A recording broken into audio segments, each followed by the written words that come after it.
ang nakakagalit dito. Narinig ko ang press conference ng PNP at binaliktad pa nila ang nangyari.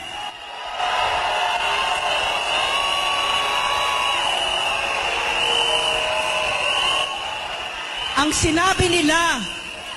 sinabi nila ay isang katawa-tawa na itong mga bata, itong mga unarmed civilians, mga church workers, ang nangharas sa kanila.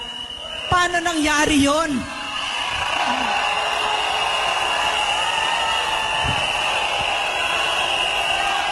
So, dito ko natutunan, napakahalaga ng leader. Nung panahon ni Pangulong Duterte, taas noo tayo bilang Pilipino. Pero itong Pangulo na ito, dinadala tayo sa bingit ng gera na wala siyang pakialam sa atin. Para saan, Mr. Marcos? Para saan, Mr. Marcos?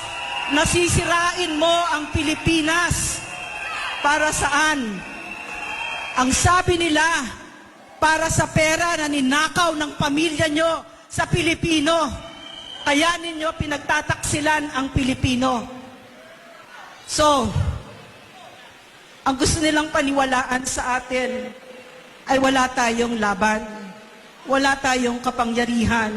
Nakalimutan na nitong mga lulong sa kapangyarihan at kung ano pa, sa droga daw, lulong din.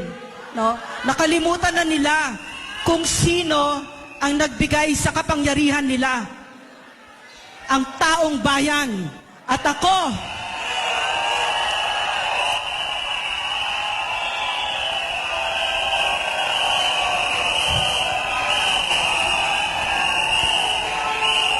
yes. So,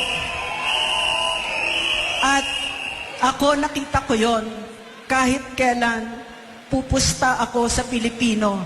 Tama si PRRD, tama si Pangulong Duterte. Hindi kilala ng mga ito kung ano at sino ang Pilipino. So magpakilala tayo!